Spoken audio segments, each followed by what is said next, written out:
ओम शांति। ये महावाक्य उस समय चले जब यज्ञ की गोल्डन जुबली थी और उस समय एक बहुत बड़ा विशाल कार्यक्रम किया जाना था। उस समय ये बड़ी बड़ी कॉन्फ्रेंस करना बहुत बड़ी बात होती थी। बाबा ने पहले बच्चों की महानता का वर्णन किया और फिर बच्चों को कहा कि हर कार्य में आपको रूहानियत की नवीनता लानी है। जिनको सेवा नहीं मिली थी उनके लिए भी बाबा ने कहा कि जब किसी प्रोग्राम में वीआईपी नहीं पहुंचते हैं तो वो अपनी शुभकामनाएं भेज देते हैं। तो जब तक ये कार्यक्रम चलेगा आपको सेवा में बिजी रहना है, आपको शुभ भावनाएं और शुभकामनाएं भेजते रहना है। आज की मुरली में बाबा ने 10 सम्मान दिए। पहला सम्मान है मैं विशेष पूज्य आत्मा हूँ।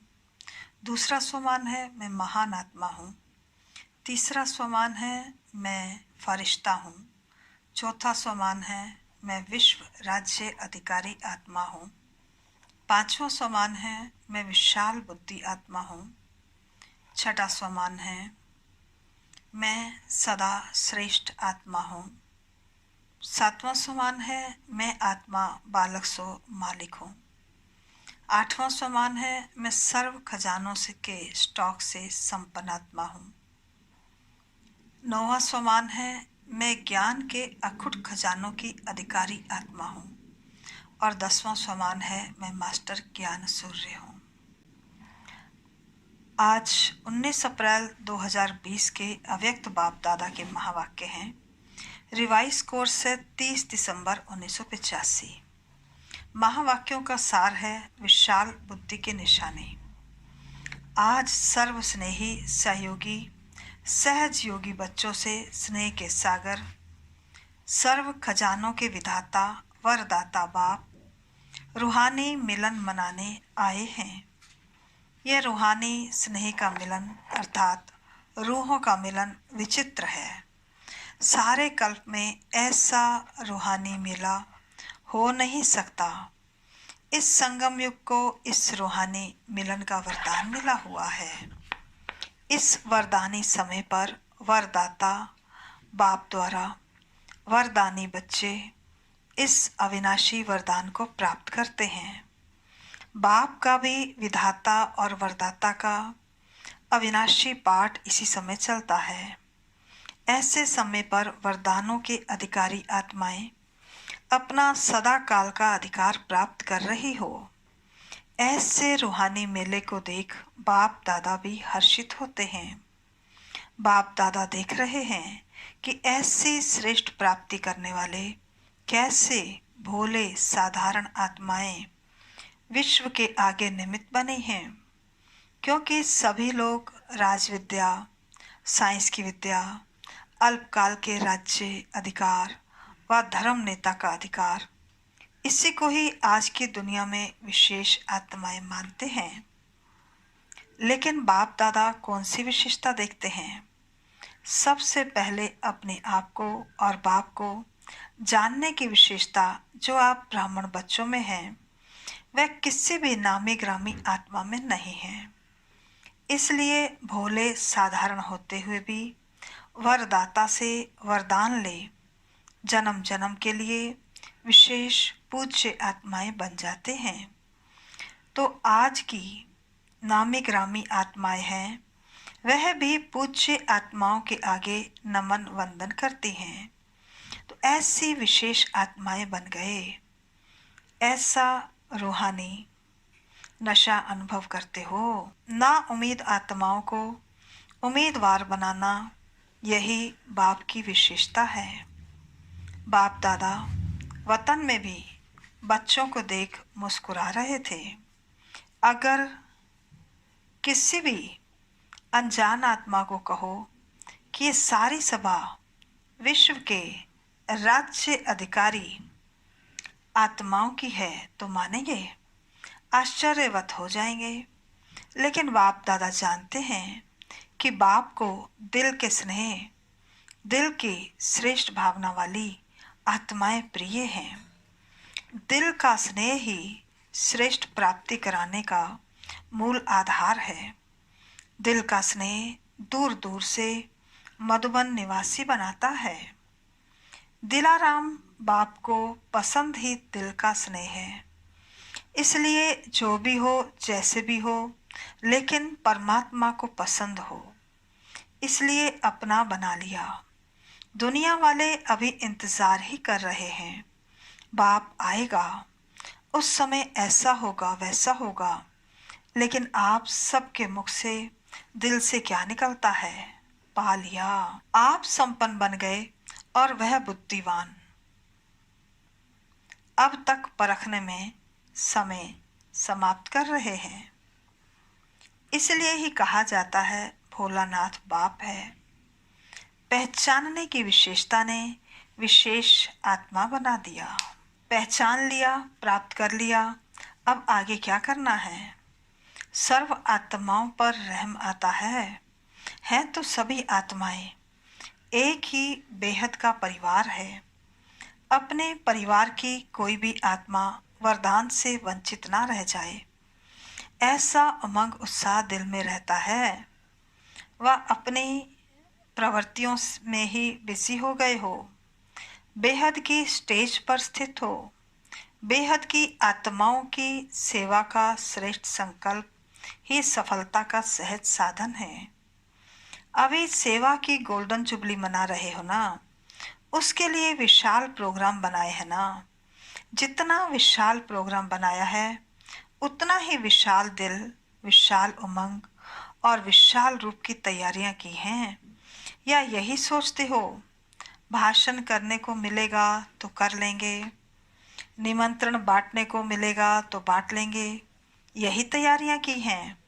इसको ही विशाल तैयारियां कहा जाता है। जो ड्यूटी मिली वह पूरी कर लेना, इसको विशाल उमंग नहीं कहा जाता। ड्यूटी बजाना यह आज्ञाकारी बनने की निशानी तो है, लेकिन बेहद की विशाल बुद्धि, विशाल उमंग उत्साह, सिर्फ इसको नहीं कहा जाता। विशालता की निशानी यह है हर समय अपनी मिली हुई ड्यूटी में, सेवा में नवीनता लाना।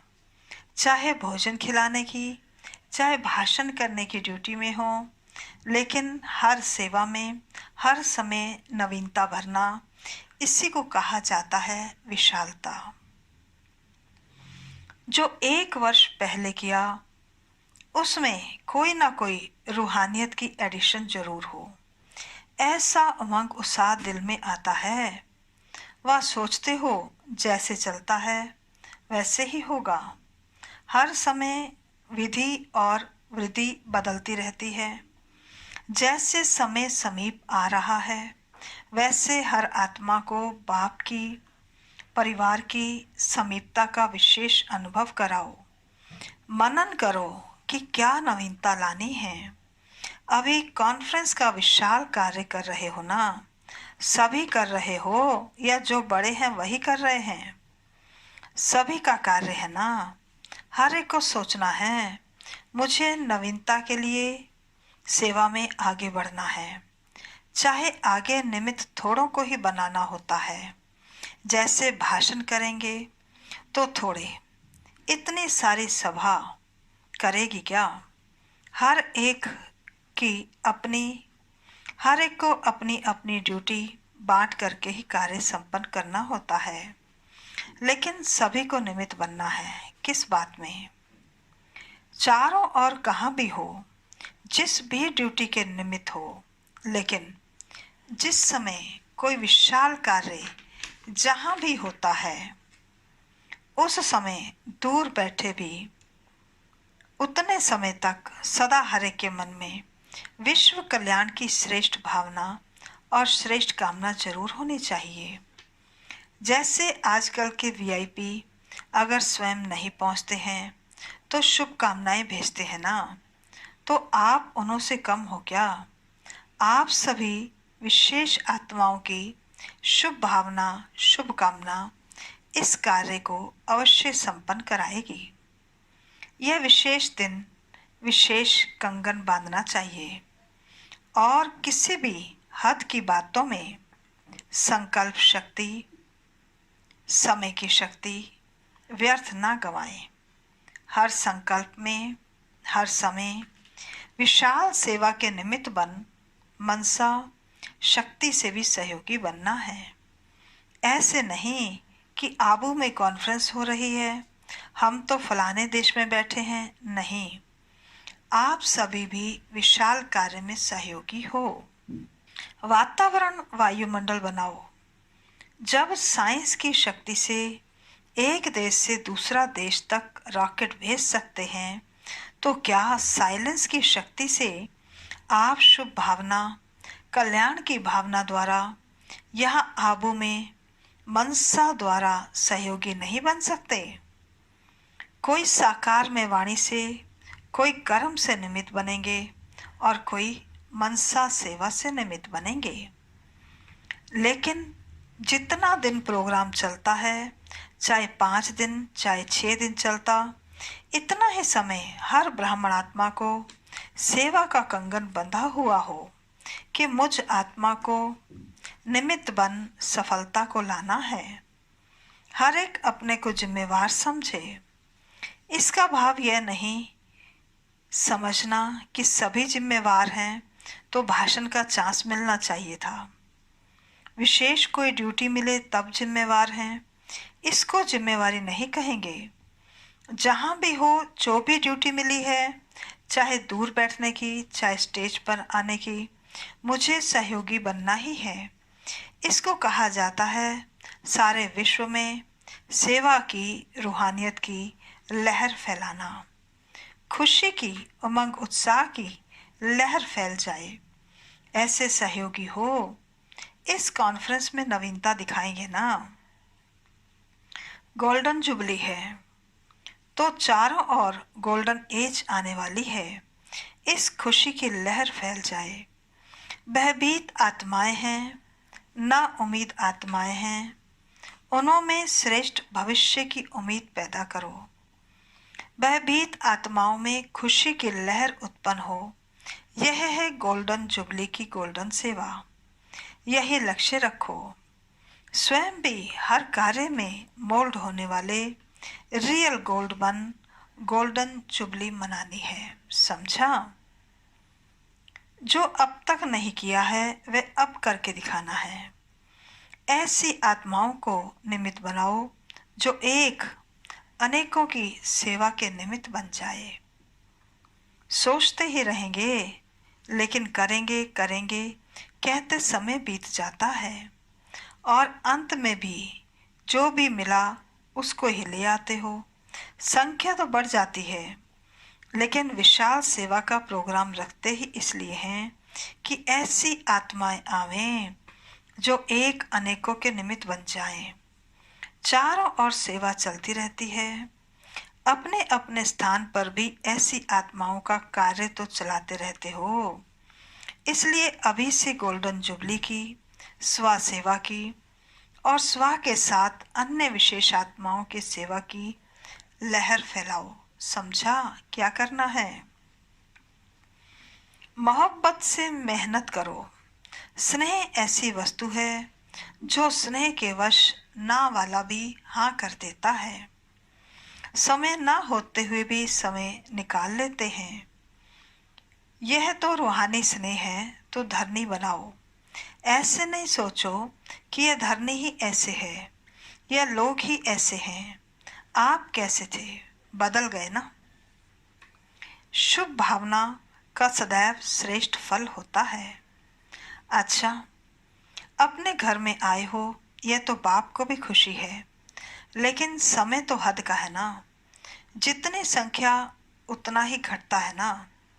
चीज 4 हो और लेने वाले 8 हो तो क्या करेंगे? उसी विधि से करेंगे ना।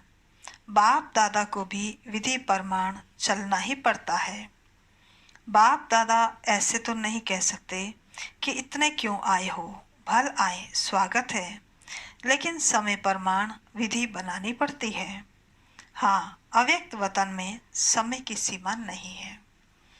ऐसा बाबा इसलिए कह रहे हैं क्योंकि जितनी संख्या दी जाती है उससे ज़्यादा भाई बहन पहुंच जाते हैं। इसलिए हर सेंटर को संख्या दी जाती है, उसी के अनुसार ही हमको पहुंचना है। उससे ज़्यादा हमको ग्रुप लेकर नहीं जाना है। महाराष्ट्र भी कमाल करके दिखाएगा।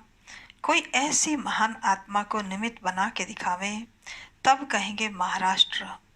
दिल्ली तो निमित्त है ही, ऐसे नहीं कि अभी कॉन्फ्रेंस तो बहुत कर ली, अब जितना होगा नहीं, हर वर्ष आगे बढ़ना है। अभी तो अनेक आत्माएं हैं जिन्हों को निमित्त बना सकते हैं। दिल्ली वालों को विशेष निमित्त बनना है। राजस्थान क्या करेगा? राजस्थान सदा ही हर कार्य में नंबर 1 होना है, क्योंकि राजस्थान में नंबर 1 हेडक्वार्टर है। चाहे क्वालिटी में चाहे क्वांटिटी में, दोनों में नंबर 1 होना है। डबल विदेशी भी नवीनता दिखाएंगे ना। हर एक देश में इस खुशखबरी की लहर फैल जाए तो सब आपको बहुत दिल से आशीर्वाद देंगे। लोग बहुत भयभीत है ना।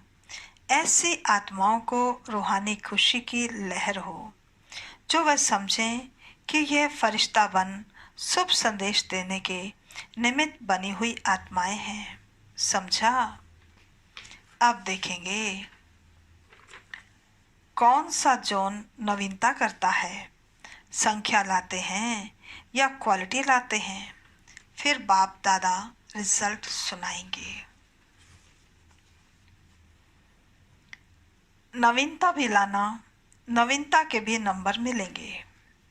अच्छा, सर्व स्वराज्य विश्व राज्य के अधिकारी आत्माओं को, सदा बेहद की सेवा में बेहद की वृत्ति में रहने वाली श्रेष्ठ आत्माओं को, दिल विशाल, सदा विशाल बुद्धि, विशाल उमंग उत्साह में रहने वाली विशेष आत्माओं को, सदा स्वयं को हर सेवा के निमित्त जान निर्माण करने वाले, सदा श्रेष्ठ और बाप समान सेवा में सफलता को पाने वाले ऐसे रूहानी आत्माओं को रूहानी बाप की याद, प्यार और नमस्ते। हम रूहानी बच्चों की रूहानी बाप दादा को नमस्ते नमस्ते नमस्ते। सदा रहेंगे हंसते, बनेंगे फरिश्ते, चलेंगे परम धाम के सीधे रास्ते। अब बाबा मिल रहे हैं कुमारियों से। सदा कुमारी जीवन निर्दोष जीवन गाई हुई है। कुमारी जीवन सदा श्रेष्ठ गाई और पूजी जाती है। ऐसी श्रेष्ठ और पूज्य आत्मा अपने को समझती हो। सभी कुमारियां विशेष कोई कमाल करके दिखाने वाली हो ना, या सिर्फ पढ़ाई पढ़ने वाली हो। विश्व सेवाधारी बनेगी या हद की, गुजरात की सेवा करनी है या मध्य प्रदेश की, या फलाने स्थान की सेवा करनी है, ऐसे तो नहीं। एवरेडी आत्माएं औरों को भी एवरेडी बना देती हैं। तो आप कुमारियां जो चाहे वह कर सकती हो। आज की गवर्नमेंट भी कहती है, वह कर नहीं पाती है। ऐसे राज्य में रह कर के सेवा करनी है तो इतनी शक्तिशाली सेवा होगी, तब सफलता मिलेगी। इस ज्ञान की पढ़ाई में नंबर लिया है, लक्ष्य यही रखना है कि नंबर 1 लेना ही है। सदा विशेषता ये दिखाओ कि बोलो कम, लेकिन जिसके भी सामने जाओ वे आपके जीवन में पाठ पढ़े। मुख का पाठ तो कई सुनाने वाले हैं, सुनने वाले भी हैं, लेकिन जीवन से पाठ पढ़ें, यह है विशेषता। आपकी जीवन ही टीचर बन जाए। मुख के टीचर नहीं, मुख से बताना पड़ता है, लेकिन मुख से बताने के बाद भी अगर जीवन में नहीं होता है तो मानते नहीं हैं। कहते हैं सुनाने वाले तो बहुत हैं।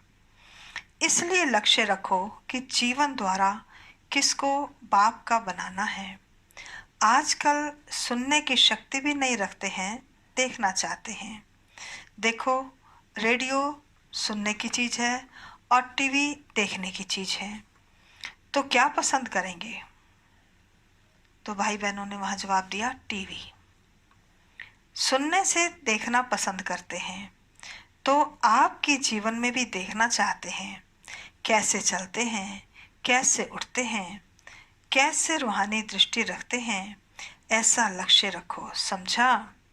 संगम युग पर कुमारियों का महत्व क्या है उसको तो जानती हो ना।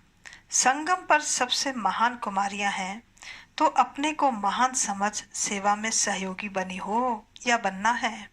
क्या लक्ष्य है? डबल पार्ट बजाने का लक्ष्य है? क्या टोकरी उठाएंगी? टोकरी अर्थात नौकरी की टोकरी।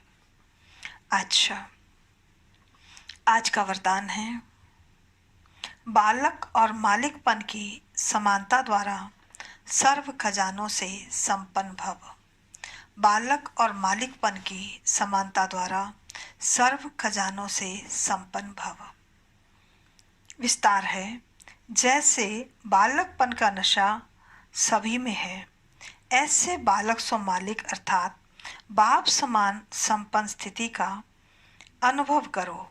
मालिकपन की विशेषता है, जितना ही मालिक उतना ही विश्व सेवा के सेवाधारी के संस्कार सदा इमर्ज रूप में रहें।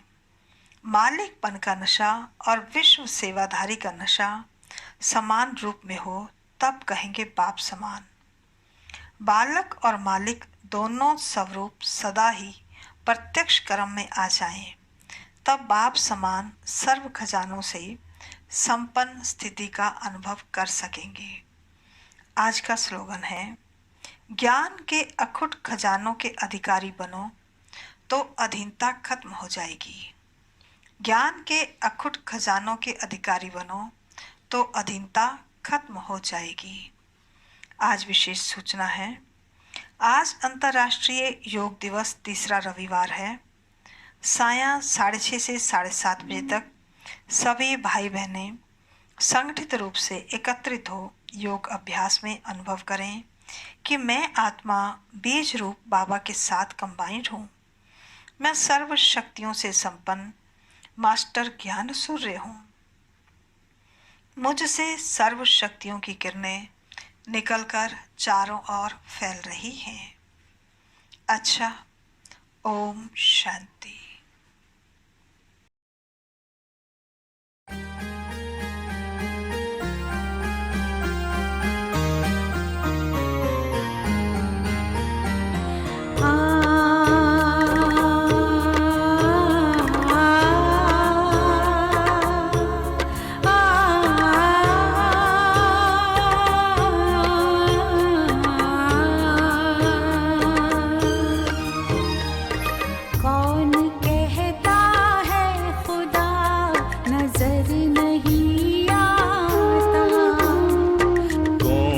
कहता है खुदा नजर नहीं आता।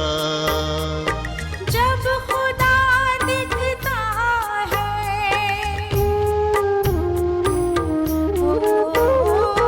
जब खुदा दिखता है, कोई और नहीं दिखता। कौन कहता है खुदा नजर नहीं आता। कौन कहता है खुदा नजर नहीं आता।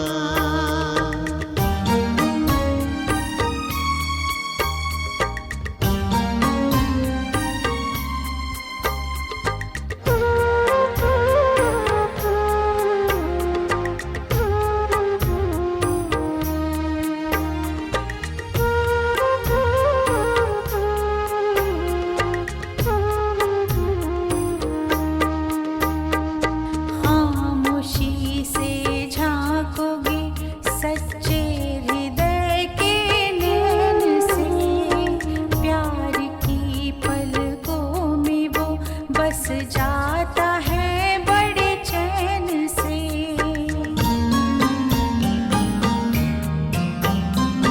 खामोशी से झांकोगे सच्चे हृदय के नैन से, प्यार की पलकों में वो बस जाता है बड़े चैन से।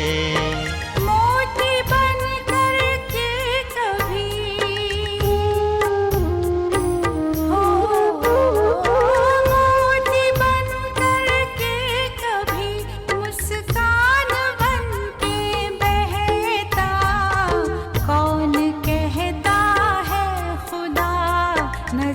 नहीं आता।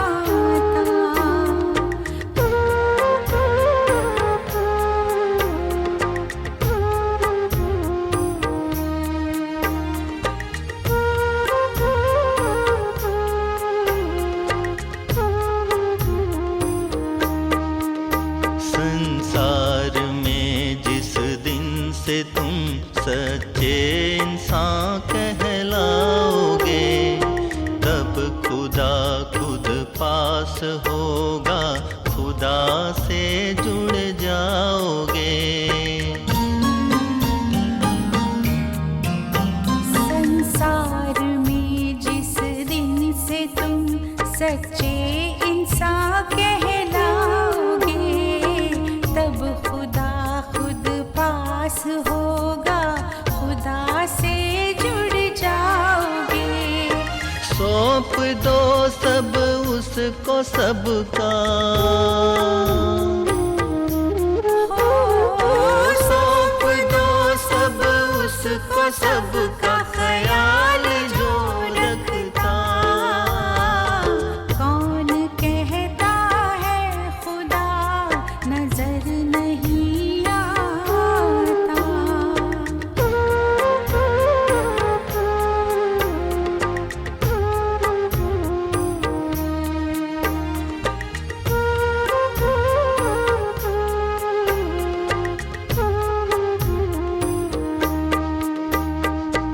रूह को देखो रूप ना देखो, रूप में ही अंधकार है। शिव को देखो शव न देखो, शिव ज्योतिर्मय प्रकाश है।